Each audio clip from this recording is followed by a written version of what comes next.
আমলকি একাদশীর দিন বাড়ির এইখানে ছড়িয়ে দিন এক মুঠো লবণ, 1 মাসের মধ্যে কোটিপতি হবেন।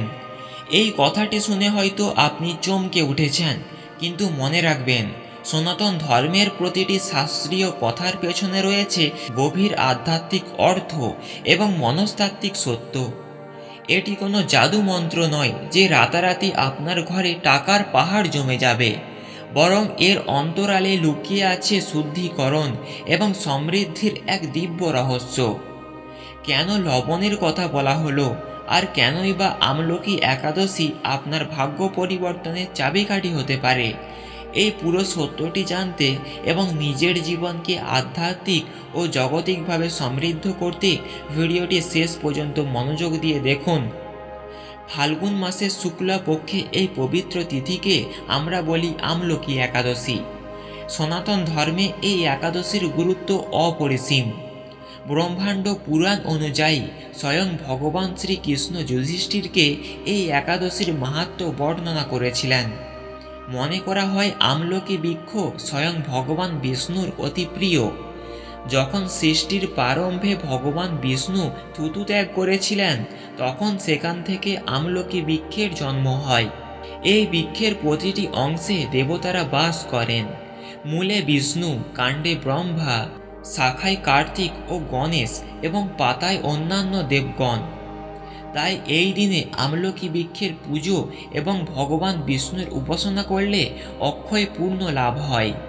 যারা ভক্তি ভরে এই ব্রত পালন করেন তারা সমস্ত পাপ থেকে মুক্তি পান এবং অন্তিমে মোক্ষ লাভ করেন।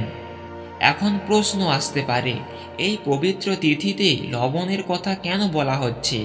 শাস্ত্র অনুযায়ী লবণ হলো শুদ্ধি বা পবিত্রতার প্রতীক। প্রাচীনকাল থেকেই নেতিবাচক শক্তি বা অলক্ষীকে বিদায় করতে লবণের ব্যবহার হয়ে আসছে। আধ্যাত্মিক দৃষ্টিতে লবণ যেমন খাবারের স্বাদ আনে, তেমনি এটি আমাদের পরিবেশের বিষাক্ত শক্তিকে শুষে নেয়। একাদশীর দিন বাড়ির নির্দিষ্ট কোণে বা প্রবেশদ্বারের কাছে লবণ রাখা যে তান্ত্রিক বা প্রতীকী বিধান অনেক জায়গায় শোনা যায়, তার আসল অর্থ হল আপনার গৃহ থেকে অশুভ চিন্তা, কলহ এবং দারিদ্র্য মানসিকতাকে দূর করা। যখন আপনার ঘর থেকে নেতিবাচকতা দূর হয়, তখন সেখানে মা লক্ষ্মীর আগমন ঘটে। লবণ যেমন তিক্ততা শুষে নেয়, তেমনি এই একাদশীর সংকল্প আপনার মনের তিক্ততা দূর করে হৃদয়ে ভক্তির সঞ্চার করে। আমরা প্রায় কোটিপতি হওয়া বা প্রচুর অর্থের স্বপ্ন দেখি, কিন্তু শাস্ত্র কী বলে? আসলে সমৃদ্ধি কি কেবল ব্যাংক ব্যালেন্স? না, আমলকি একাদশীর এই বিশেষ দিনে লবণ ছড়িয়ে দেওয়া মানে কেবল ঘরের কোনো দানা ছড়িয়ে দেওয়া নয়।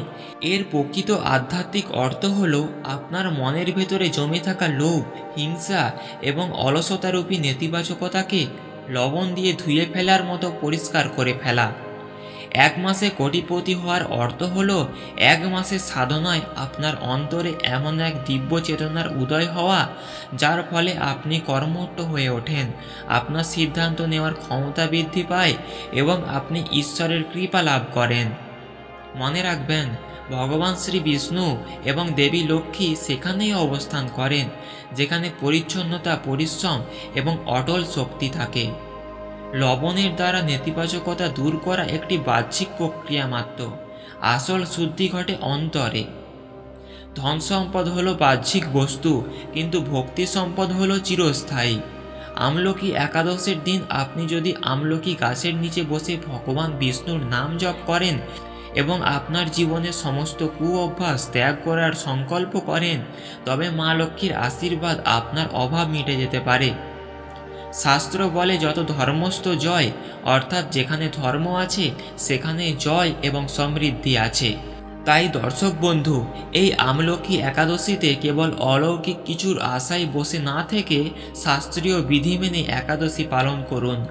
আমলকি ফল ভগবানকে অর্পণ করুন এবং দান ধ্যান করুন। লবণের মতোই জীবনকে শুদ্ধ ও পবিত্র রাখুন।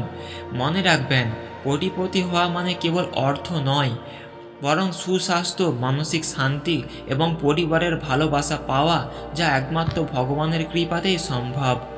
আজকের এই বিশেষ তথ্যটি আপনার ভালো লাগলে ভিডিওটি শেয়ার করুন, যাতে অন্যরা এই আধ্যাত্মিক সত্যটি জানতে পারে। কমেন্ট বক্সে লিখুন ওং নমো ভাগবতে বাসুদেবায়। সনাতন ধর্মের এমন আরও শাস্ত্রসম্মত এবং জীবনমুখী আলোচনা শুনতে আমাদের চ্যানেলটি সাবস্ক্রাইব করে পাশে থাকুন। ঈশ্বর আপনাদের সকলের মঙ্গল করুক। জয় শ্রীকৃষ্ণ। রাধে রাধে।